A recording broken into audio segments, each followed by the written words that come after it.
de vida. Quando a gente pergunta e reflete sobre isso, nós temos mais facilidade de falarmos das coisas boas da vida, das nossas conquistas, das nossas pescarias, dos resultados, dos testemunhos de superação, das histórias românticas e uma certa dificuldade, eu diria, de contarmos a nossa história real, de quem realmente nós somos, qual é a história verídica, verdadeira da nossa vida. Eu acho que essa dificuldade, ela se acentua, porque nós vivemos num ambiente virtual, onde as pessoas têm a sua vida exposta, e a gente se admira, e isso é mutual, né, ou mutualmente, no sentido de que você olha a minha vida e se admira com isso, eu olho a sua vida e me admiro com isso, e a gente fica vivendo uma sensação de que todo mundo tem uma narrativa bonita da vida, de que todos nós temos histórias lindas. Quase nunca colocamos histórias reais, histórias que expõem as dificuldades, histórias que falam daquilo que nós realmente enfrentamos ou vivemos. Agora, dentro desse grupo de pessoas que nós fazemos parte, eu queria até falar sobre isso hoje. Há aquelas pessoas que trazem consigo lutas, trazem consigo marcas de sofrimentos, de dificuldades, de crises.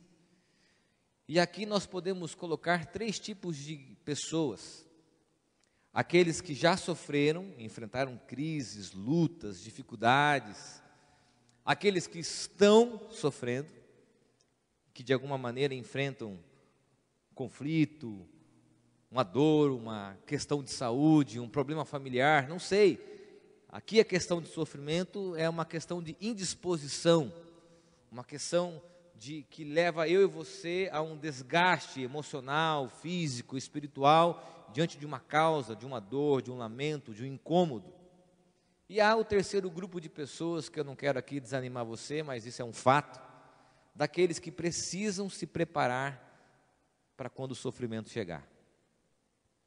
Daqueles que de uma forma muito honesta precisam saber que um dia as lutas batem na nossa porta, as dificuldades vêm nos visitar, seja pela porta, seja pela janela, seja por uma situação inesperada, as dificuldades vêm.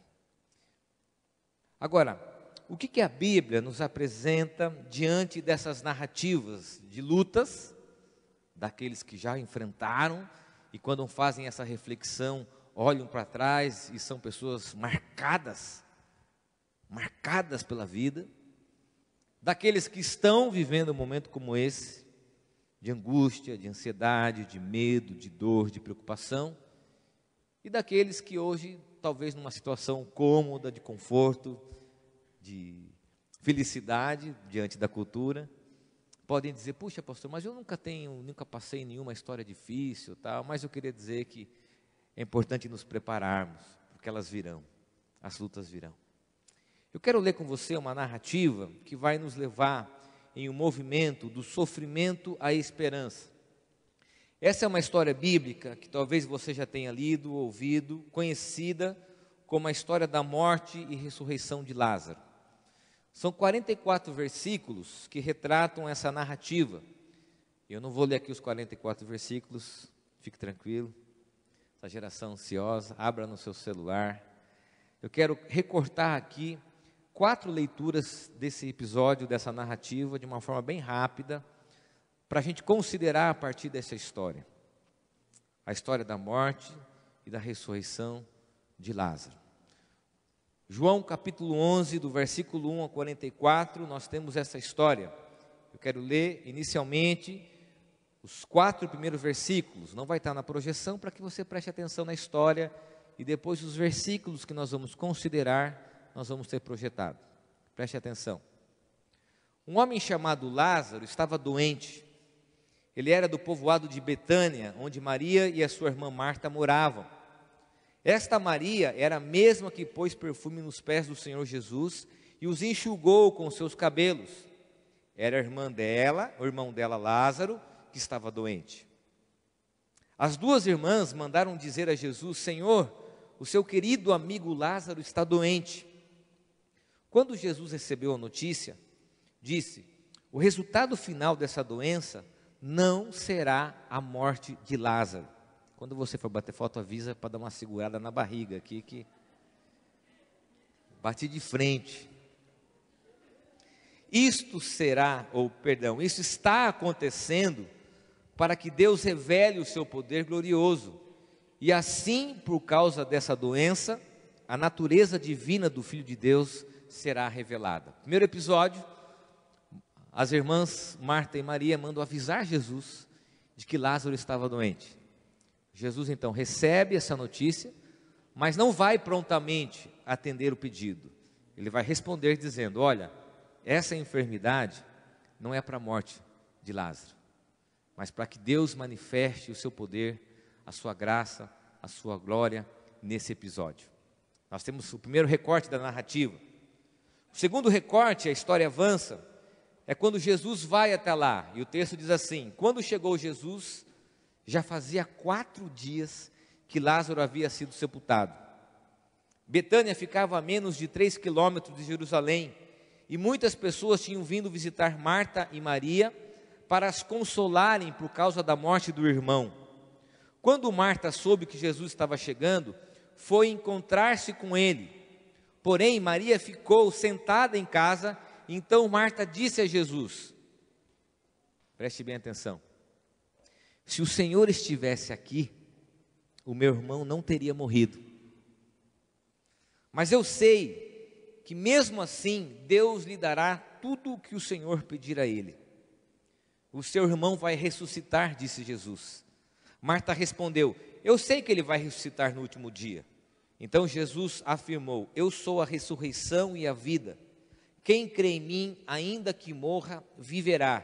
E quem vive e crê em mim, nunca morrerá. Você acredita nisso? Sim, Senhor, disse ela. Eu creio que o Senhor é o Messias, o Filho de Deus que devia vir ao mundo. Esse foi o encontro de Marta com Jesus. Vamos avançar aqui, pegar o controle remoto, pegar a barra do tablet, do celular e ir um pouquinho mais para frente. Versículo 32. Maria chegou ao lugar onde Jesus estava, agora Maria, e logo que viu, caiu aos pés dele e disse: se o Senhor tivesse, de novo, estado aqui, o meu irmão não teria morrido. Jesus viu Maria chorando e viu as pessoas que estavam com ela chorando também. Então ficou muito comovido e aflito e perguntou: onde foi que vocês o sepultaram? Venha ver, Senhor, responderam. Jesus então chorou. Então as pessoas disseram: vejam como ele amava Lázaro. Mas algumas delas disseram: ele curou o cego. Será que não poderia ter feito alguma coisa para que Lázaro não morresse? Vamos avançar na história para o final da narrativa. Então tiraram a pedra. Jesus olhou para o céu e disse: Pai, eu te agradeço porque me ouviste. Eu sei que sempre me ouves, mas eu estou dizendo isso por causa de toda essa gente que está aqui, para que eles creiam que tu me enviaste. Depois de dizer isso, gritou: Lázaro, venha para fora. A história que nós lemos, a narrativa que a gente leu, conta um episódio interessante. Marta, Maria e Lázaro eram pessoas conhecidas de Jesus, pessoas que Jesus tinha, e isso é claro no texto, um afeto, uma demonstração de afeto evidente. Num sentimento de angústia, de ansiedade, de preocupação, eles pedem para que Jesus seja avisado da condição de Lázaro. Jesus então tem um discurso a respeito daquilo que aconteceria, conversa com os discípulos também questionam a respeito da ressurreição. Jesus vai até a família, e quando ele chega na família, as irmãs vêm o receber. As duas têm o mesmo questionamento praticamente, dizendo: olha, se o Senhor estivesse aqui, as coisas teriam acontecido de uma forma diferente. Jesus então, vendo aquela condição de angústia, de sofrimento, já havia alguns dias que Lázaro havia morrido, Jesus vai até o túmulo. e de uma forma miraculosa, milagrosa, ele pede para que Lázaro venha para fora. Esse episódio apresenta os personagens, a narrativa e a ação de Jesus nessa história.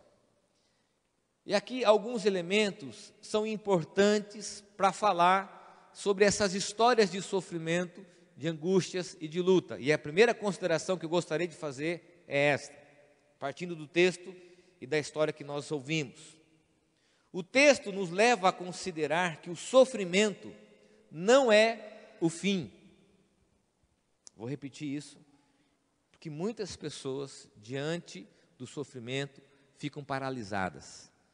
O sofrimento, a crise, a luta, o problema, a dor, não é o fim. Quando Jesus é avisado da condição de Lázaro, no versículo 4, ele diz o seguinte: o resultado final dessa doença não será a morte de Lázaro. Isso está acontecendo para que Deus revele o seu poder glorioso.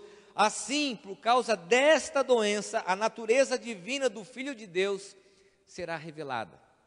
Deus, através das palavras de Jesus, está dizendo que há um propósito, além da condição humana. Há um propósito, além das nossas narrativas, porque diante das notícias ruins, nós nos paralisamos, e o problema, e a dor, e a angústia, e o sofrimento nos levam sempre a ler a última página do livro. A gente tem tanta ansiedade diante de um sofrimento, que a gente quer ver já o final daquilo, lendo a última página do livro, indo sempre para o final da história. E aqui tem um grave problema. O sofrimento, a angústia, nos desmorona, causa um constrangimento, causa uma angústia. Por quê? Porque nós aprendemos que o sofrimento é vou usar aqui uma linguagem melhor, é o contrário de felicidade. Sendo que Deus nos propõe felicidade, tudo que é ao contrário de felicidade é maldição. Felicidade é bênção. Felicidade é sorrir, é postar, é viajar. Felicidade é conquistar. E sofrimento, e crise, e luta, e problema, e conflito. Maldição. Angústia. E isso, de alguma forma, desconstrói em nós o que o Tim Keller diz, que a cultura secular diz que o sentido da vida é a felicidade. Se é isso, então o sofrimento destrói o seu sentido de viver. A pessoa se vê numa condição, desmorona os seus valores, diz assim: minha vida acabou. Sou amaldiçoado, é um estigma, que azar, e se vê sempre olhando para aquilo que vai acontecer no final. De uma forma prática, como que isso acontece? Quando eu abro um exame e me vejo diante de uma enfermidade e já penso na morte. Quando eu vejo uma crise, um conflito de casamento, eu já penso na separação.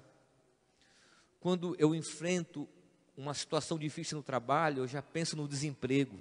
Eu sempre vou pensar no pior, olhando para o final daquilo e consumido por esse final, sem a possibilidade de lermos o livro para compreendermos melhor o final da história. E essa ansiedade faz parte daquilo que nós somos, de pegar um livro e ir sempre para o final da história, sem percebermos que Deus tem um propósito na nossa narrativa, de que Deus tem algo na nossa história. E o próprio Jesus diz isso: olha, não é o ponto final da vida de Lázaro, há um propósito. Há um propósito. Por isso que eu gosto muito de uma frase do Fabrício Carpinejar, é uma das pessoas que eu sigo no Twitter, tem alguns livros dele, o poeta urbano.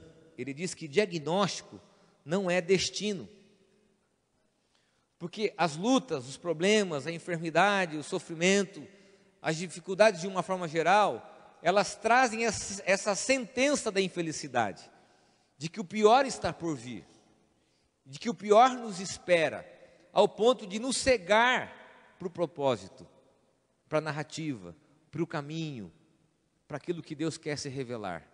Isso é fato. qual é a proposta de Deus diante de uma circunstância como essa, e quando Jesus diz isso? Ele está dizendo que isso diz respeito ao passado e o futuro. Eu quero aplicar isso de uma forma muito clara. Talvez aqui tenham pessoas que sofreram tanto nas suas histórias, lutaram tanto, que não conseguem mais viver coisas novas em suas vidas. E há também aqueles que estão sofrendo e que se veem paralisados porque têm medo desse destino final, que têm medo do futuro e daquilo que pode acontecer. Então ela enfrenta uma dificuldade, ela enfrenta uma luta, ela paralisa, com medo da consequência final, sem compreender o propósito de Deus naquilo. Filipenses diz o seguinte: nenhum sofrimento, nenhum desalento é definitivo para o Deus que se levanta nas sombras, olhando por aqueles que são seus. Nenhum. Quando eu estava escrevendo essa mensagem, eu sempre falo para os meninos que a gente estuda, considera e depois nós temos que colocar a nossa vida nesse texto, a nossa narrativa. E uma das coisas que eu me lembro muito bem diante dessa consideração que a gente é levado sempre a ver o final da história, eu me lembro que quando a gente descobriu, e é inevitável que eu fale aqui sobre a minha experiência de vida junto com a Aline, porque a gente vive uma condição dessa. A gente abriu o exame, e o exame que nós fizemos lá, os meus pais tinham feito, meu sogro, minha sogra, minha esposa, genético, de pesquisa genética, detectou a real enfermidade, a expectativa de vida, os prognósticos e tudo mais, a matemática daquilo, que era 1 para 1 milhão de habitantes, 1 para 100 mil partos, e você se vê naquela angústia, se sente amaldiçoado, fala, meu Deus, todo lugar para cair um raio, cai justamente em cima da gente, por que comigo? Aquelas perguntas que todos nós fazemos diante do sofrimento.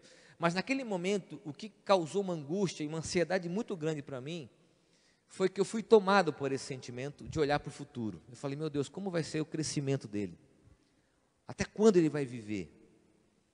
Ele vai jogar bola, ele vai poder ir na escola, ele vai ser privado de alguma coisa. E durante dias, semanas, e eu confesso, meses, o que mais me preocupava não era o prognóstico daquele momento, daquilo que Deus ia fazer na vida dele, daquilo que nós iríamos viver nos próximos dias, meses e anos.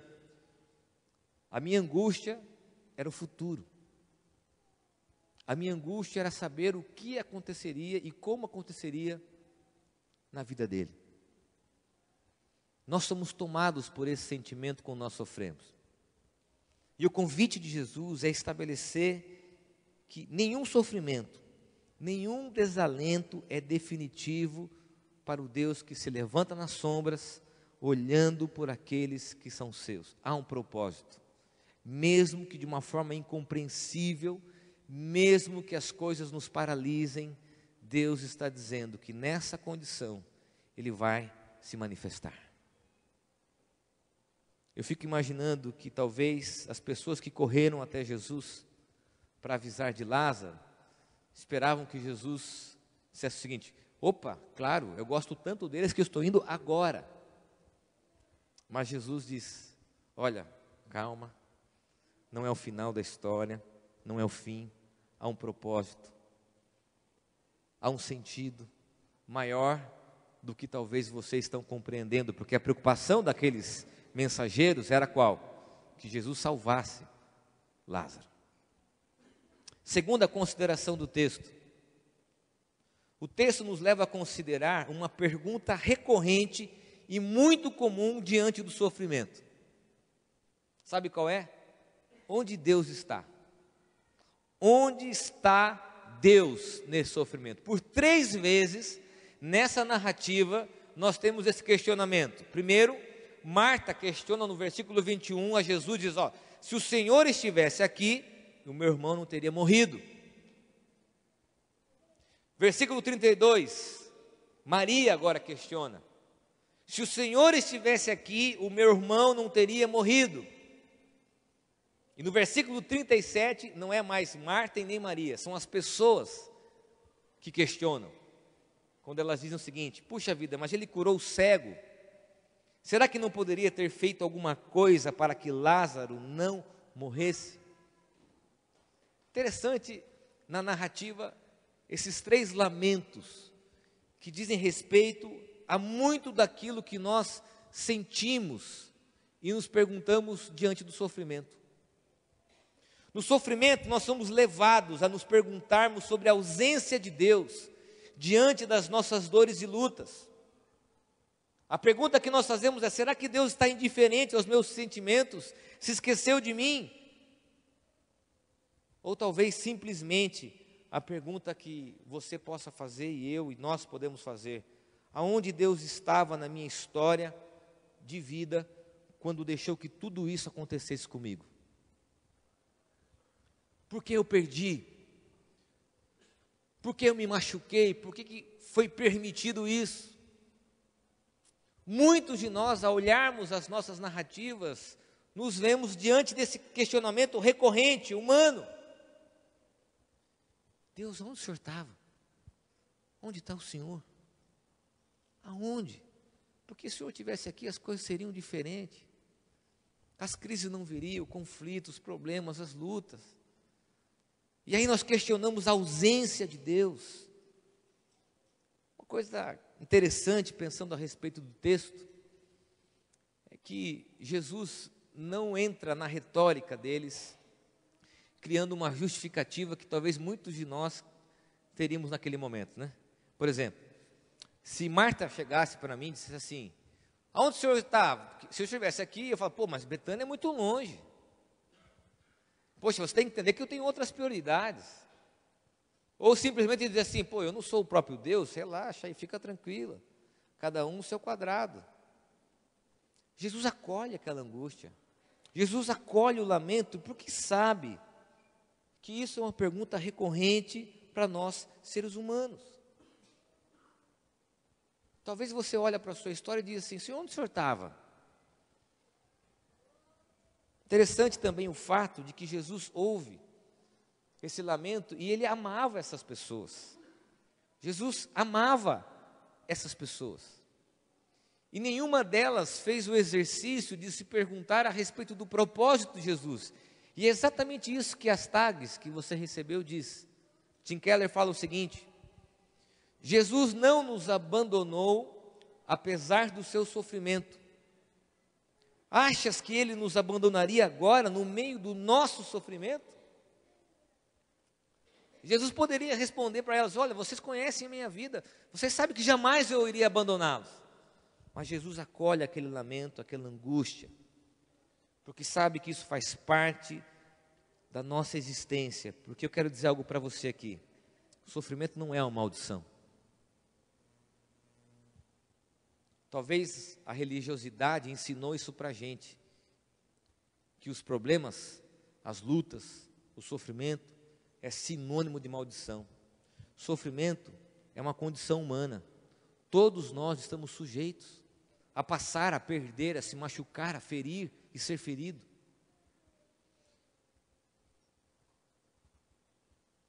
Eugene Peterson tem uma frase que eu gostaria que você saísse daqui com ela. Você que já sofreu, está sofrendo, e quando o sofrimento bater na sua porta, você nunca se esquecer disso. O sofrimento está presente, porque é uma condição humana. E onde o sofredor está, Deus está.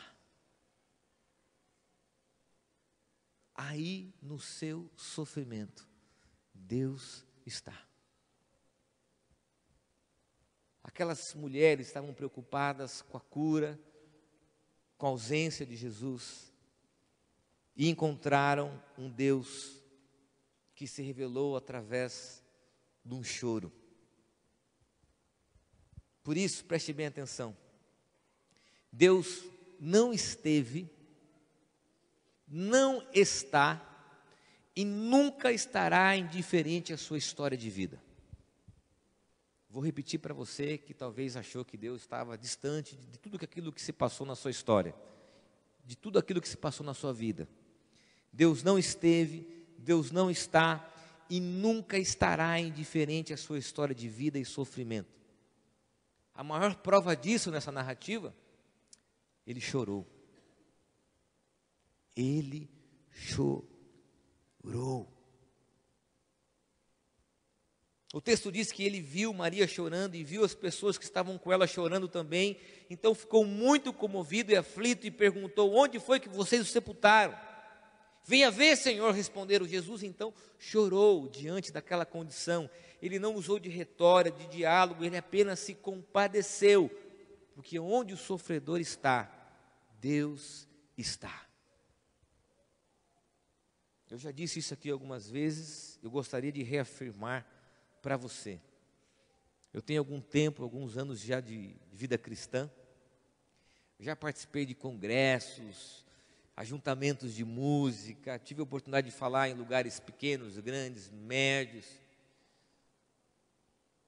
mas o lugar que eu vi Deus mais próximo, mais perto, foi num ambiente de hospital.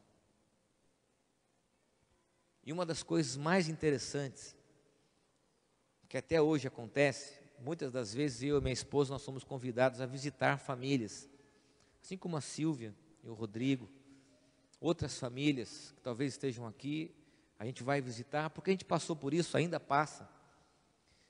E sempre que nós vamos até lá, as pessoas têm essa pergunta. Quando eu chego, elas falam assim: Deus, onde o Senhor está? Pergunto para mim: pastor, onde está Deus que permitiu tudo isso? Eu digo exatamente isso. A Silvia já ouviu isso de mim. Deus está aqui. Nessa isolete, nessa incubadora, Deus está aqui. Porque onde tem sofrimento, Ele está. Você está se perguntando: onde que está Deus nesse problema todo da minha família, nessa crise que eu estou vivendo, nessa luta, nesse desemprego? Aonde que Deus está? Deus está com você. Aonde o sofrimento está, Ele está. No medo, na angústia, na ansiedade, naquelas madrugadas que não passam, que nós somos consumidos por um pavor, Deus está. Somos nós que não percebemos a presença dEle, porque nós achamos que o sofrimento é maldição, porque nós somos ensinados que luta é estigma, e que Deus está apenas na alegria, nas celebrações, nas músicas festivas, e não na dor, e não na condição da miséria humana, do sofrimento que todos nós passamos inevitavelmente. Eu já falei aqui também, e eu estou me permeando nessa mensagem aqui, minha vida, que eu tive e cresci baseado em alguns medos. E um dos principais medos que eu tive na minha infância, adolescência e juventude era perder os meus pais. Isso era um pavor para mim. Perdi muitas noites de sono em função desse medo.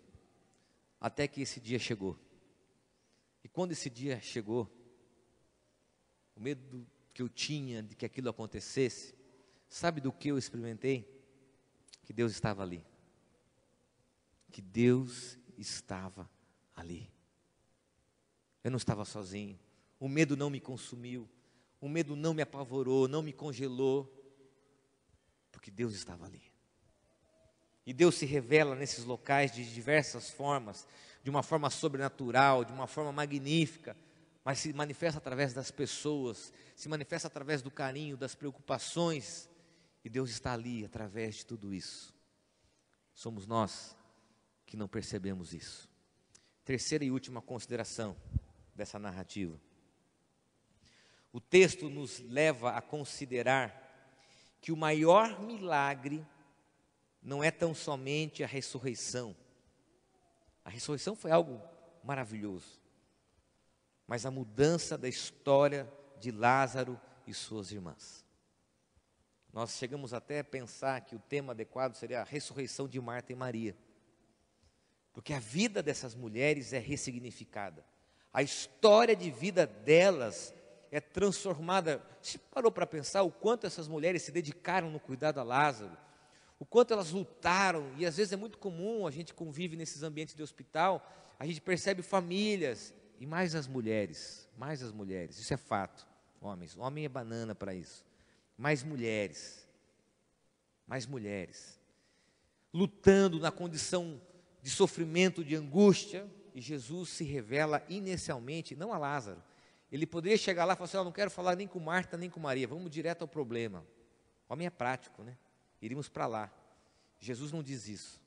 Jesus se aproxima, estabelece uma conexão com Marta, com Maria, muda a vida delas.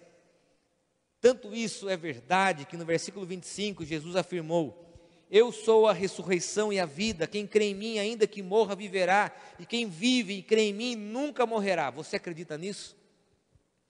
Para quem ele diz isso? Para Marta. Essa pergunta não é uma condicional que Jesus poderia fazer com Lázaro, mas é uma reflexão sobre o que Jesus poderia inicialmente fazer na vida dela.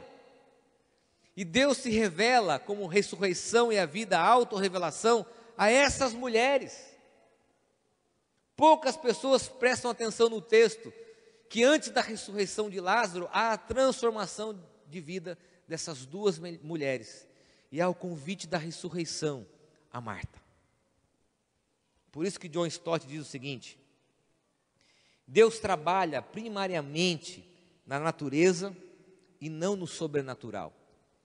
Deus pode fazer o sobrenatural? É claro. Deus pode fazer um milagre? Sim. Mas Ele trabalha primariamente na história e não no milagre. O milagre é o final da história. E na narrativa, Deus transformou a vida daquela família. Às vezes nós pedimos para que Deus cure a gente ora por milagre, e muitas pessoas vêm de outras comunidades frustradas com essas experiências, que falam: poxa vida, o Senhor curou essa pessoa, não me curou. Poxa vida, ela superou o tratamento, ela conseguiu a cura e eu não. Nessa relação de se sentir abençoado ou amaldiçoado por causa do estigma, do sofrimento. E elas esquecem daquilo que Deus pode fazer na história de vida delas. Queria contar uma experiência da minha sogra. Uma coisa boa de sogra, hein? Minha sogra tem duas coisas boas: essa experiência e fazer o ceviche. Ela manda muito bem, ok? Ela conta esse testemunho em vários lugares. Ela diz o seguinte: que durante dias, semanas, meses, ela orou para que Deus curasse o nosso filho. Insistentemente ela orava. Ela dizia: Deus, cura a vida do meu neto. E ela orou com todos os jargões possíveis. Eu não aceito, eu declaro, eu verbalizo, no mundo espiritual, no mundo terrestre. E ela fez todas as possibilidades que nós somos ensinados. Subiu no monte, orou de madrugada, foi atrás de grandes preletores, de grandes ajuntamentos de milagres. Ela fez isso. Orou durante meses, nosso filho nasceu, as lutas começaram, e um dia ela foi orar e disse: Deus, eu orei para que o meu neto fosse curado, mas quem foi curada fui eu. Quem foi curada fui eu. Quando Jesus diz que havia um propósito para a manifestação de Deus na vida de Lázaro, Ele estava falando da vida de Marta, de Maria e da família de Lázaro, incluindo ele. Quando eu olho para trás, nesses 10 anos de montanha-russa que nós vivemos, que é a montanha-russa, eu vejo o que Deus fez na nossa vida, o que Deus fez na vida da minha família, fez na vida do meu sogro, da minha sogra, dos meus pais, das pessoas que convivem nessa comunidade através do meu filho, que talvez ele não fizesse, se a cura que nós clamamos tivesse acontecido. Tem muita gente querendo a cura e o milagre, e esquece que o maior milagre que Deus pode fazer na vida de alguém é mudar a sua história de vida. Eu creio que Deus pode curar você, eu creio. Eu já vi Deus fazendo isso. Eu creio que Deus pode fazer o sobrenatural. Mas esse é o final da história. Há uma narrativa. E nessa narrativa, a mudança de vida, a mudança da história, de caráter, de personalidade, é muito mais importante. Porque é isso que o Evangelho nos ensina. Uma observação interessante, que segundo a arqueologia bíblica, pesquisa bíblica através da arqueologia, os 3 nomes, Maria, Marta e Lázaro, foram encontrados em 1873, escritos no mesmo túmulo perto de Betânia. Interessante isso. A história diz que eles foram sepultados juntos, no mesmo local. Deus mudou tanto a história daquelas pessoas, que o sepultamento, possivelmente, tenha contemplado Marta, Maria e Lázaro. Por quê? Porque o maior milagre que Deus pode fazer na vida de uma pessoa é transformar a sua história. Talvez a cura não venha. Talvez o milagre, do ponto de vista humano, não aconteça.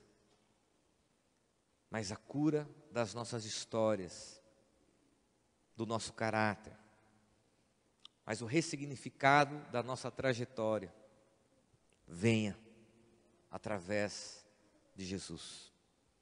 Talvez você está brigando com Deus para que Deus ouça você e não está percebendo que Deus quer mudar a sua história, que Deus quer se revelar na sua história. Termino dizendo e citando aqui a frase de Tim Keller, que diz o seguinte: o cristianismo dá um novo significado para a vida que nenhum sofrimento vai conseguir tirar de você. As lutas vêm, os problemas virão, as dificuldades virão, mas o significado, que é o cuidado, a manifestação de Deus, a presença dEle, isso ninguém pode tirar. A chegada de Jesus reacendeu a esperança, ao ponto de que no versículo 22, Marta diz: mesmo assim, Deus lhe dará tudo o que o Senhor pedir a Ele. E no final do texto, a gente tem Jesus pedindo para Deus e agradecendo, para que o milagre de Lázaro acontecesse, para que as pessoas que estavam ali, vissem a manifestação de Deus. Talvez o nosso sofrimento sirva para isso, não sei, para que as pessoas vejam a manifestação de Deus na nossa história. E foi exatamente isso que aconteceu na vida de Lázaro. Com toda a dor, com toda a angústia, com todo o sofrimento, entender que Deus se manifesta em nós, por nós, e que nós não estamos sozinhos. Eu queria convidar você a fechar os teus olhos.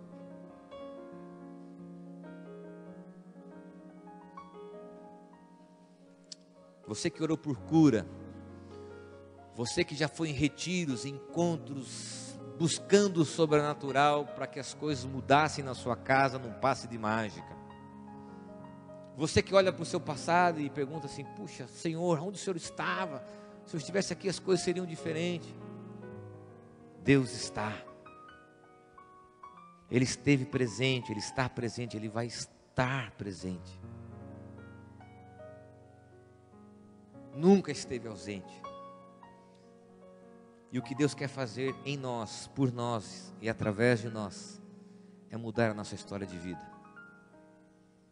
é mudar o nosso caráter, mudar a nossa personalidade, e entender que talvez a crise e a luta que você está vivendo, há um propósito, o mesmo propósito que Jesus diz aos mensageiros, para que a glória de Deus, para que o poder de Deus, a bondade de Deus e seu amor se revelem às pessoas.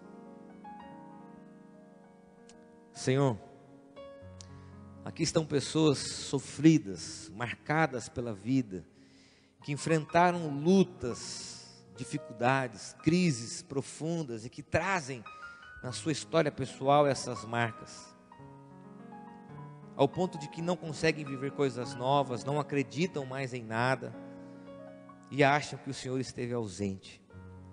Ó Deus, que a Tua graça e o Teu amor se revele a elas, trazendo a certeza de que elas nunca estiveram sozinhas, que o Senhor esteve lá. sofrendo, junto, perto, próximo. Ó Deus, aqui estão pessoas que estão passando por dificuldades, por lutas, crises, preocupações, ansiedades, sofrimento físico, enfermidades. Ó Pai, eu oro por cura, pedindo para que o Senhor, pela Tua graça, pela Tua soberana vontade, no nome de Jesus, cure. E que essa cura seja física, emocional, espiritual, seja uma cura de vida, uma cura da história, muito maior do que o nosso pedido. Que essa cura vai além do nosso entendimento, que esse milagre vai além do aspecto físico e invada toda a nossa vida. Ó Deus, eu oro por aqueles que são consumidos, ó Deus, por uma preocupação diante do sofrimento, que talvez não experimentaram isso, mas prepara, ó Deus, cada um de nós para os dias difíceis, para as lutas que virão. É a minha oração, é a nossa oração, no nome de Jesus. Amém. Amém. Amém. Que Deus mude a sua história, que Ele ressignifique a sua história. Eu queria terminar fazendo um convite para você. No próximo sábado nós vamos ter mais um encontro do Ressurgência. O Ressurgência é uma rede de network de igrejas que plantam novas igrejas, e nós fazemos alguns encontros voltados a pastores, líderes, e especificamente esse encontro do dia 20, que é o próximo sábado, é voltado para a liderança, para a comunidade de uma forma geral, ok? Nós vamos ter a presença do pastor Marquito, que já esteve aqui com a gente no Jukebox, já participou de um acampamento com a gente. Ele é um cara muito divertido, falando sobre por uma igreja relevante. E a música fica por conta do Paulo Nazaré, já esteve com a gente também aqui em dezembro, no Jukebox, conhecido aí por algumas canções, inclusive que nós cantamos aqui, vai estar lá. O valor é R$35, por quê? Porque nós temos depois 4 oficinas voltadas para 4 áreas da comunidade. A área da comunicação, que é o Renato da nossa igreja, o Paulo falando sobre música, o Marquito falando sobre pequeno grupo, e o Cacá falando sobre recepção. Então, você que faz parte do voluntariado numa dessas áreas, você que é líder, você está convidado a participar, se inscrever pelo link, nas nossas redes sociais tem essas informações, e participar desse encontro. A previsão é que nós comecemos às 14 horas e terminemos às 17 horas, nesse período do sábado à tarde, ok? Vamos ficar em pé. Um último aviso, na verdade um convite. Se você estiver sentado aqui do meu lado esquerdo, você já está sentindo isso. Os adolescentes e jovens estão fritando pastéis ali, vendendo pastéis, para arrecadar recursos para o acampamento de adolescentes e jovens que vai acontecer, como o Ricardo falou aqui, no feriado do dia 2 de novembro, 2, 3 e 4 de novembro. Você ajuda aquela galerinha, está todo mundo trabalhando, por isso que não teve play, estão lá organizando, vieram também no culto da manhã, venderam pastel. Você pode ajudar de uma forma aí bem bacana a dedicação e o trabalho deles, certo? Está feito aqui o convite. Não gaste dinheiro por aí hoje, nem esquente o almoço, economiza a louça, né? Não precisa abrir o Tupperware lá, come um pastelzinho gostoso e ajuda os jovens e adolescentes. Vamos receber a bênção de Deus? Que a bênção do Deus Pai, o seu conforto, o seu consolo, venha sobre nós, sobre as nossas lutas, sobre os nossos sofrimentos, sobre as nossas angústias, sobre as nossas dores, sobre o nosso país e sobre todos aqueles que sofrem, e todo o teu povo espalhado sobre a face da terra, hoje e para todo sempre. Amém e amém.